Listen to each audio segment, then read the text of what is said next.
여러분과 늘 함께 하시기를 축복합니다. 아멘. 어느 여인이 인적이 드문 도로를 차를 몰고 가다가 엔진이 멈추게 됐습니다. 어떻게 할 줄 몰라서 안타까워하는 가운데 지나가던 차 중에 하나가 섰어요.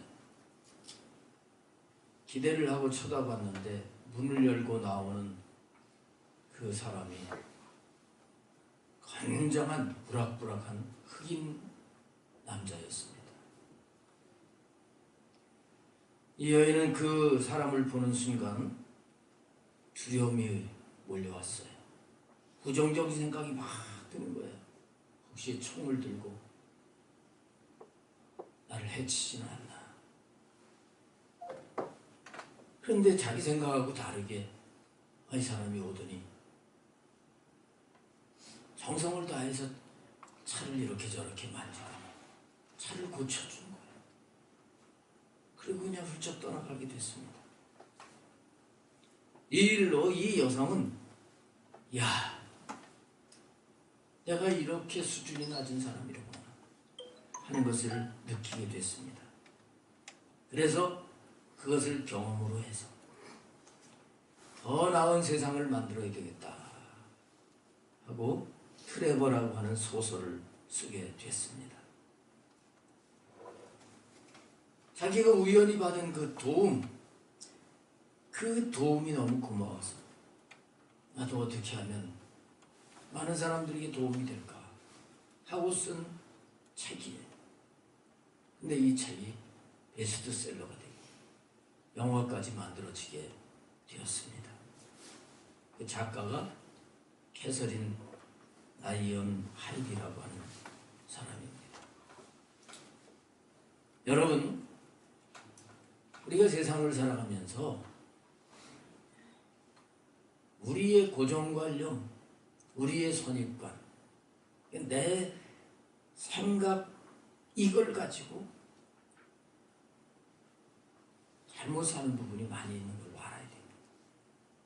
나는 맞게 보고 맞게 판단한다고 하지만 사실은 그렇지 못한 것들이 있다는 것을 알아야 됩니다. 근데 그것이 마치 맞는 것처럼 우리는 남을 비판하고 정죄하고 이렇게 살아가기가 쉬운 거지요. 오늘 본문 말씀해 보게 되면 서기관과 바리새인들이 간음을 하는 여자를 현장에서 붙들어 가지고 예수님께로 왔습니다. 이거 어떻게 해야 되겠습니까? 하는 이 상황 속에 예수님께서 이 상황을 해결해 주시는 말씀이 나오고 있습니다. 죽을 여인인데 예수님을 살려주셨어요. 오늘 우리가 잘 살지 못하면 남을 죽입니다. 남을 힘들게 합니다. 근데 우리 믿는 사람들은 살리는 삶을 살아야 될 줄로 믿습니다. 오늘 1절부터 먼저 3절까지를 다시 보시면 예수님이 감람산으로 가셨다가 아침에 다시 성전으로 들어오셨습니다. 감람산에 기도하러 가셨다가 성전으로 들어오셨죠. 그때 백성이 다 나왔을 때 예수님이 앉으셔서 그들을 가르치십니다. 그런데 서기관들과 바리새인들이 음행 중에 잡힌 여자를 끌고 와서 가운데다가 세우는 거예요.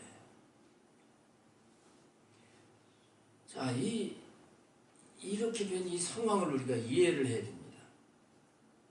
이 앞장에 보게 되면 초막절기, 일주일 동안 지키는 초막절기가 있었고 예수님이 거기 예루살렘에 올라가셨고 마지막 날에 예수님께서는 누구든지 목마르거든 내게로 와서 마셔라. 나를 믿는 자는 그 배에서 생수의 강이 흘러나리라. 이런 말씀을 하셨어요. 그런데 대제사장이나 서기관들이나 바리새인들 종교 지도자들 눈에는 이게 아주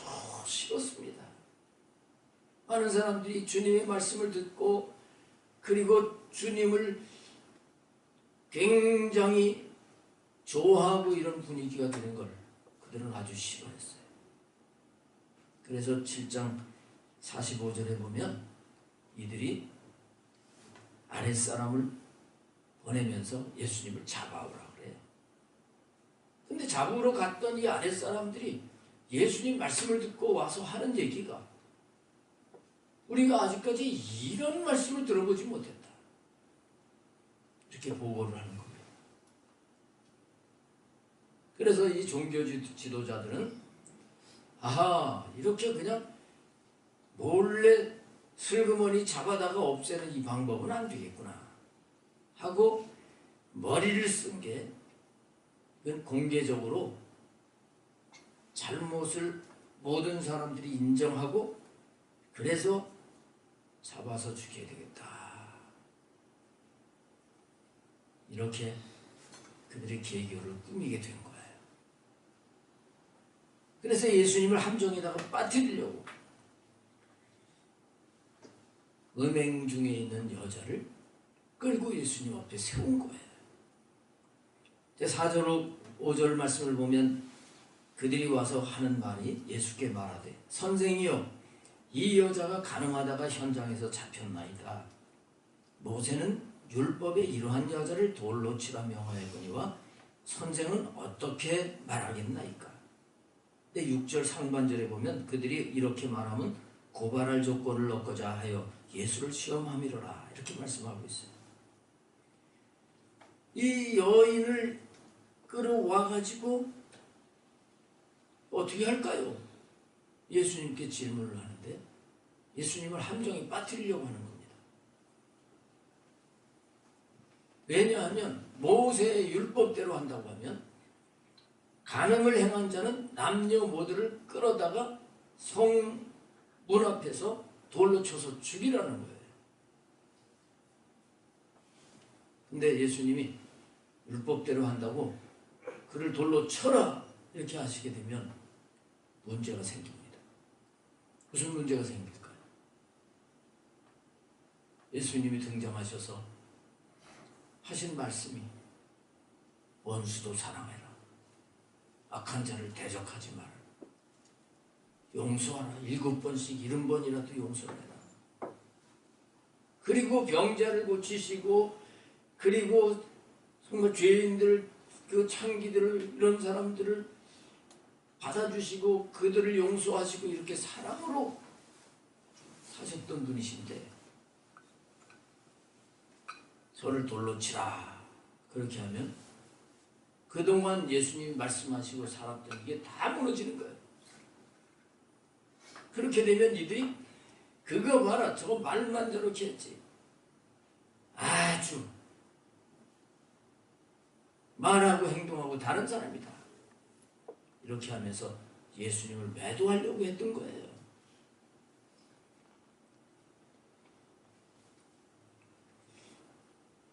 또 반대로 예수님께서 그 여인 돌로 치지 말아라 이렇게 하신다면 어떻게 되겠습니까? 분명히 모세의 율법에는 돌로 치라고 말씀을 하셨는데 저 율법 하나님의 말씀도 지키지 않는 자 저는 분명히 형벌을 받아야 된다. 그리고 잡아서 이제 더 올무에 이렇게 매이게 해가지고 예수님을 없애려고 했던 것입니다. 그러니까 참 이거 난처한 상황이에요. 죽이라 할 수도 없고 살리라 할 수도 없고 정말 이래도 저래도 빠질 수밖에 없는 함정을 그들이 놓았던 것입니다.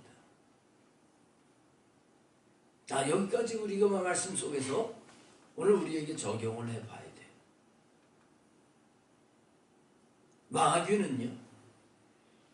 마귀는 오늘날도 하나님의 사람들을 곤경에 빠뜨린다는 걸 알아야 돼요. 예수님께서도 말씀을 하셨어요. 요한복음 10장 10절에 보면 마귀가 오는 건 도적질하고 죽이고 멸망시키려는 것이다. 근데 사람들이 이걸 몰라요. 사탄의 이 괴계를 모르고 수없이 속고 있는 거예요.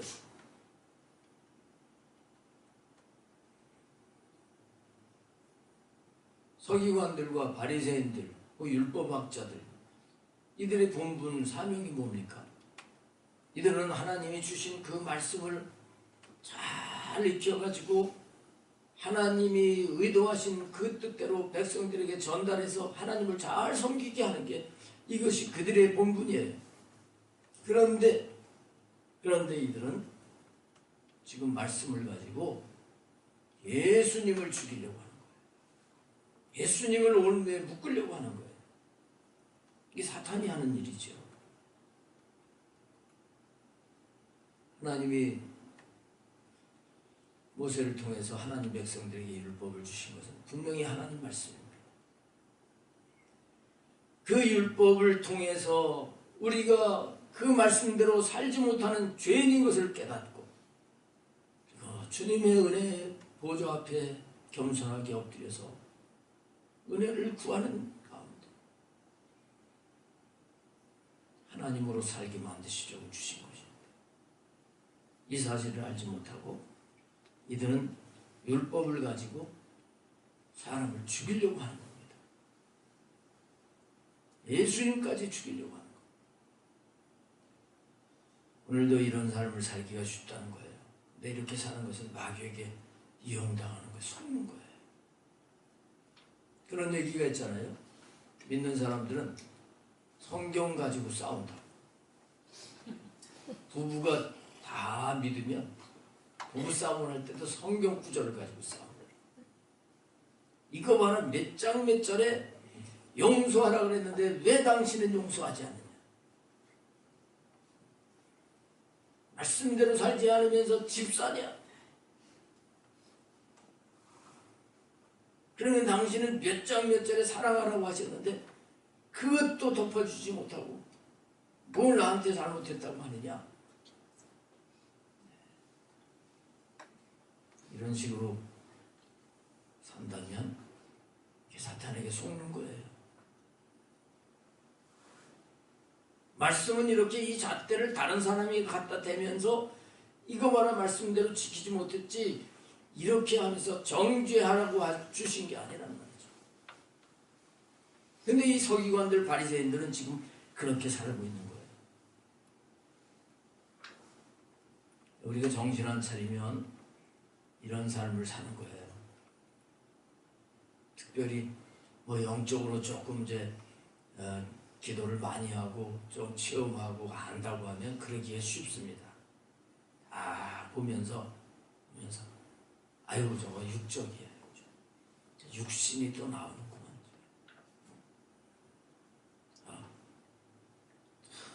율법적이네. 은혜가 없네. 내 자신이 복음 안에서 내가 은혜가 넘치고 이렇게 살려고 하는 그런 말씀으로 주신 것이지. 남을 판단하고 정죄하라고 주신 말씀이 아니라는 거지. 로마서에 보게 되면 인생들이 죄를 진 걸 쭉 말씀을 하시면서 판단하는 게 죄라고 말씀하고 있어요. 벌써 누구를 판단한다고 하면 그 자체가 죄라는 거예요. 근데 이 서기관들 바리새인들은 그 사실을 모르고 마귀의 도구가 되고 있는 거예요.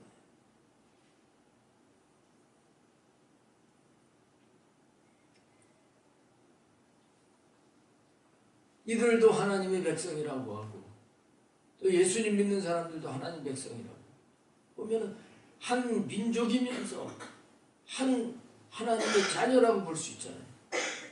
근데 마귀는 배후에서 서로 죽이게 하려고.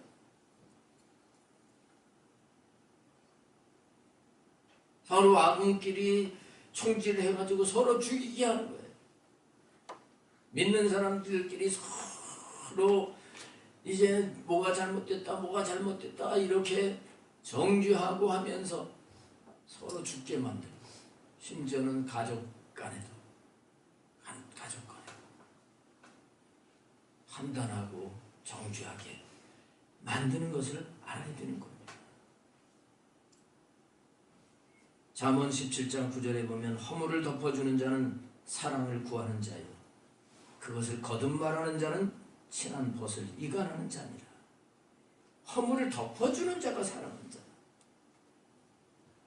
우리는 상대방의 약점, 상대방의 부족함이 보여질 때 그를 위해서 기도하는 자가 되어야 됩니다. 그 믿음이 연약한 자를 위해서 중보기도하는 자가 되면서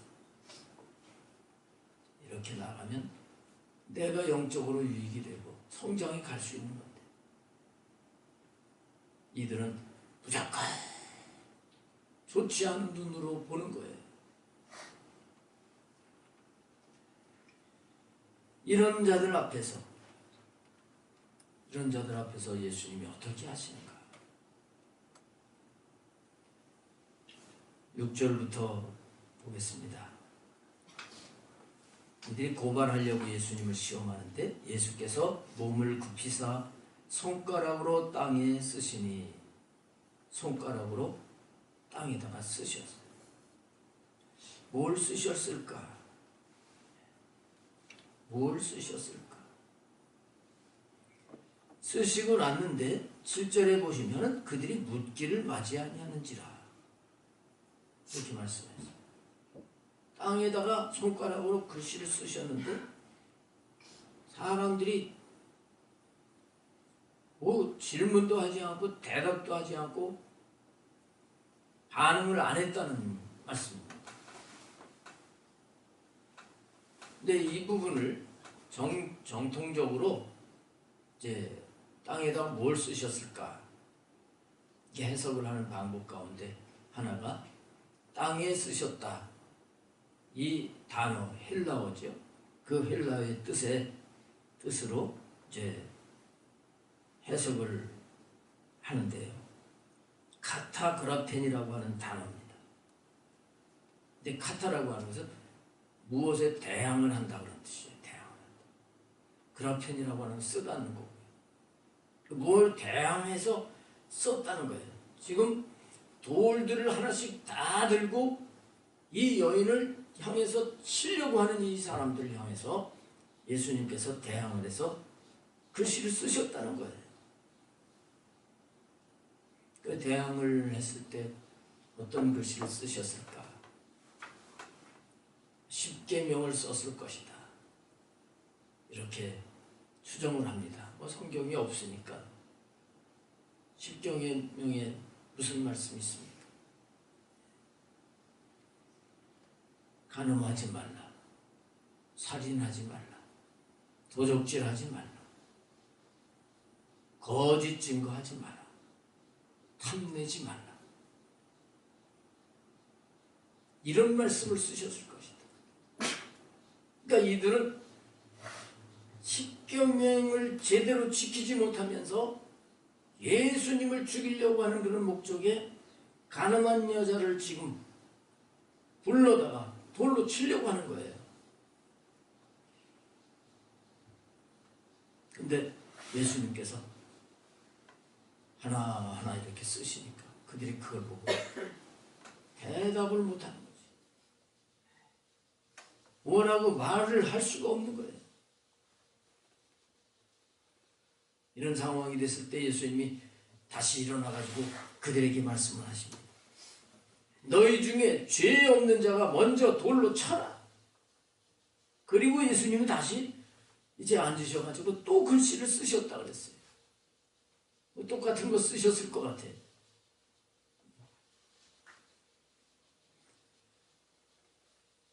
예수님이 이렇게 하실 때 9절의 말씀에 보게 되면 그들이 이 말씀을 듣고 양심의 가책을 느껴 어른으로 시작하여 젊은이까지 하나씩 나가고 오직 예수와 그 가운데 섰는 여자만 남았다. 이렇게 말씀하고 있습니다. 예수님이 글씨를 쓰시고 또 너희 중에 죄가 없는 자는 돌로 먼저 던져라. 이렇게 말씀을 하셨을 때 양심의 가책을 느꼈다. 자기도 죄인이라는 거죠.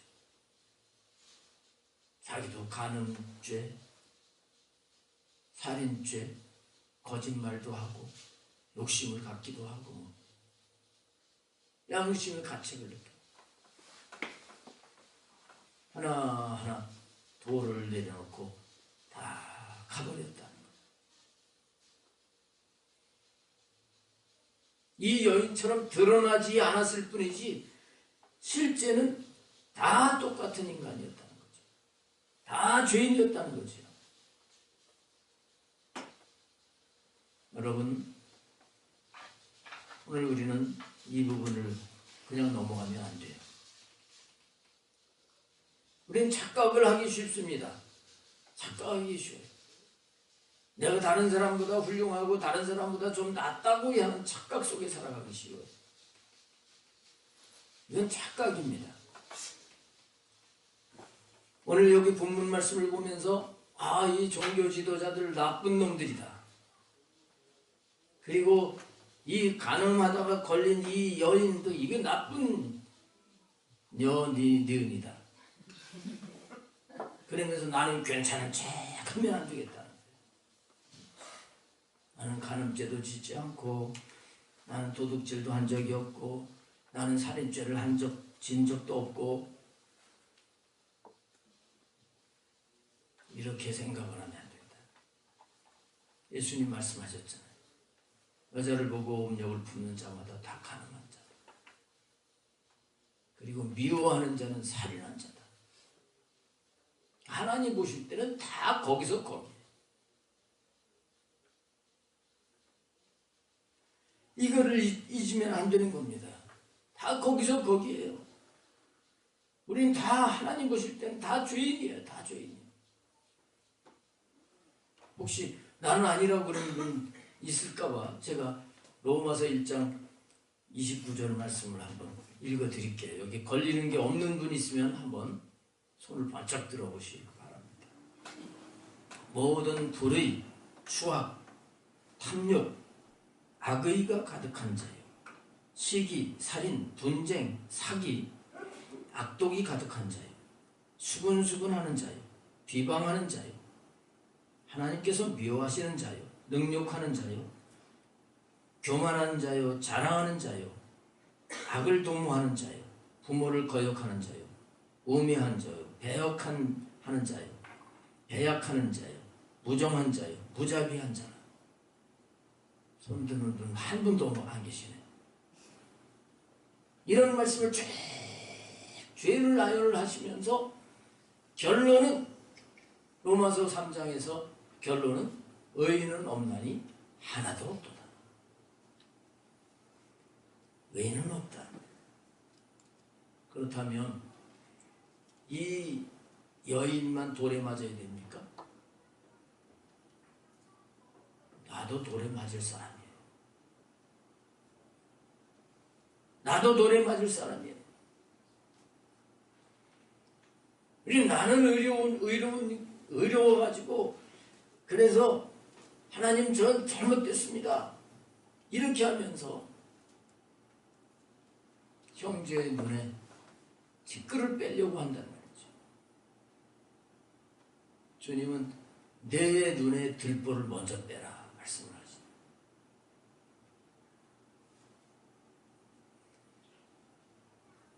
우리는 하나님 앞에 나는 의로운 자인 척하고 나가려고 하지 말고 하나님 제가 돌에 맞을 자입니다.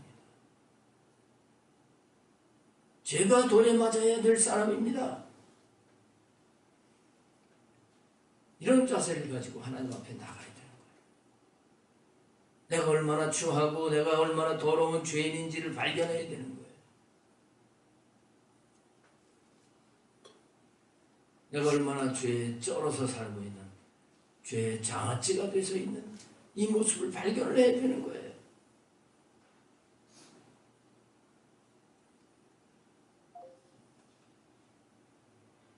그러지 못할 때 우리의 영은 점점 좀 어두워지게 되고 영적인 감각은 무뎌질 수밖에 없다는 것을 알아야 되는 것입니다.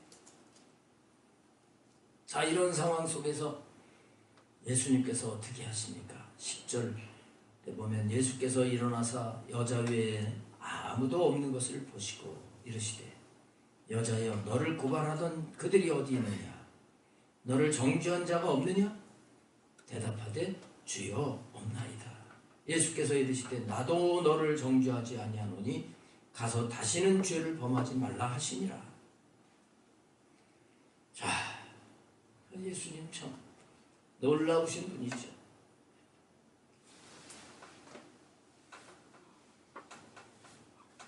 사람들이 다 죄가 있어서 돌로 던지지 못했어요. 근데 예수님은 죄가 있으십니까? 없으십니까? 예수님은 죄가 없으신 분이기 때문에 돌로 쳐도 돼요. 너 하나님의 십계명을 어겼어? 돌로 쳐도 되는 거예요. 근데 예수님께서 돌로 치지 아니하시고 하시는 말씀이 나도 너를 정죄하지 아니한다. 이 말씀 속에 있는 이 뜻을 우리가 바로 알아야 됩니다. 너 죄가 없어 그 얘기예요? 아닙니다. 너 분명히 죄를 지었어. 용서받을 수 없는 율법에 의하면 돌에 맞을 죄를 지었어. 그러나 내가 너 대신 돌에 맞아줄게. 너 대신 내가 죽어줄게. 그리고 내 죄를 없다고 해줄게. 주님이 이 말씀을 하시는 거예요. 이 말씀을 하고 한 6개월 후에 예수님은 정말 십자가에서 죽으시게 되는 거죠. 이 여인이 그걸 다 지금 알 수는 없었어요. 그런데 이 여인은 새파랗게 찔려가지고 지금 돌에 맞아 죽을 것 같은 이 상황인데 예수님께서 나도 너를 정죄하지 않는다. 이 말씀을 들었을 때 이 여인의 마음이 어땠겠어요? 마음이 평안해지면서 너무 감격이 넘쳤을 거 아니겠어요? 물론 이때는 진정한 그것이 안 됐을 수도 있습니다. 그러나 얼마 후에 나를 그렇게 용서하시고 많은 사람들이 돌을 버리고 도망가게 이렇게 나를 살려주신 그분이 십자가에 죽으시는 그 광경을 봤을 거예요.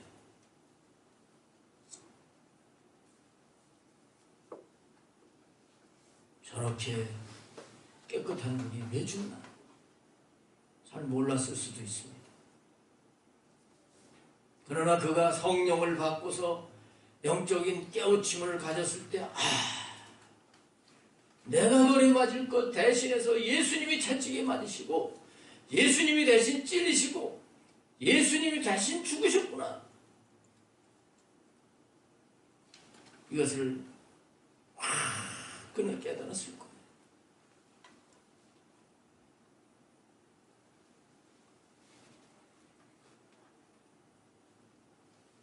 여러분, 우리 모두 다 죄인인데 우리 죄 때문에 예수님이 십자가에 죽으신 것이라는 거예요. 이게 확 다가오지 않으니까 우리는 아직도 나는 의롭고 네가 잘못됐다 하고 이런 모습으로 살아가는 것 아닌지 돌아봐야 되는 것입니다. 여기 예수님 말씀 가운데 뒷부분 아주 중요합니다. 내가 너를 정죄하지 아니하노니 다시는 죄를 범하지 말라. 이 여인은 이 말씀을 아주 뼈저리게 느꼈을 거예요.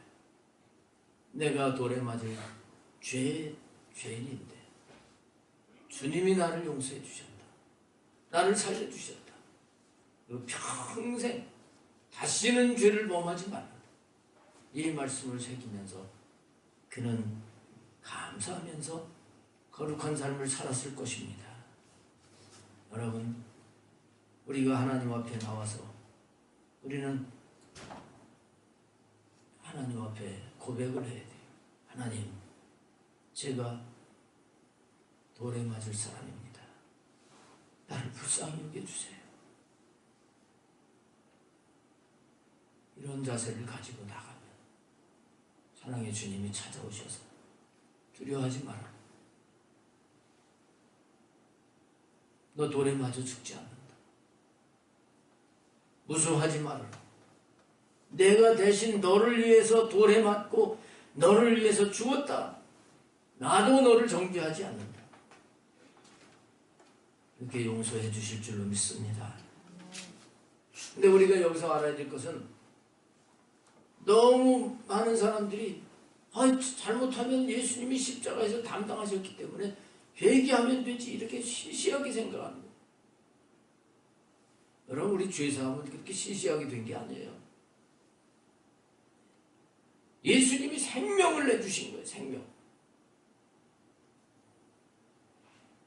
예수님이 십자가에서 피 흘리신 그 은혜가 없으면 죄를 사할 수 있는 길이 없습니다. 그 길이 없기 때문에 예수님은 그 모진 고난을 당하신 거예요. 돌멩이 하나 한 번 맞는다고 금방 죽겠습니까? 이 수많은 사람들이 돌을 던지면 피가 여기저기서 터지면서 피가 쏟아지면서 이러면서 이제 죽어가겠죠. 예수님이 바로 그런 고통을 다 담당을 하신 거예요. 그래서 우리를 지옥에서 천국으로 바꿔주시고 이 땅에서도 하나님의 나라를 누리고 승리하며 살게 만들어주신 거예요. 할렐루야. 여러분, 이제까지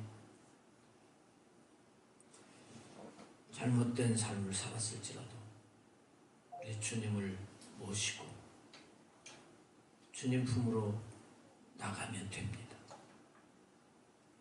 이미 예수님을 믿고 주님의 자녀가 된 우리들, 오늘 말씀 가운데 다시는 죄를 범하지 말라, 이 말씀을 되새겨야 될 줄로 믿습니다. 다시는 죄를 범하지 말라. 이렇게 값진 구원을 해 주셨는데 우리가 우리의 삶 속에서 내 이 몸을 가지고 불의의 병기로 살았다면 이제는 주님의 뜻을 이루어드리는 의의 병기로 살아가는 자가 되어야 되는 것입니다. 주님과 복음을 위해서 살아가는 자가 되어야 되는 거예요. 이 여인이 이 뒤에 성경이 어떻게 되었는지 성경에 기록되어있진 않았습니다. 그러나 이 여인은 주님의 은혜에 감격해서 정말 주님을 사랑하고 복음을 위해서 살아갔으라고 봅니다. 오늘 저와 여러분이 정말 남에게 돌을 던지는지 돌을 버리고 내가 돌에 맞을 자인데 주님이 나를 위해서 십자가에 죽으셨습니다. 나를 구원하신 그 주님을 사랑하고 그 주님의 은혜에 감격해서 주님을 기쁘시게 살아가는 새 삶이 되시기를 주님의 이름으로 축원합니다. 기도하시겠습니다.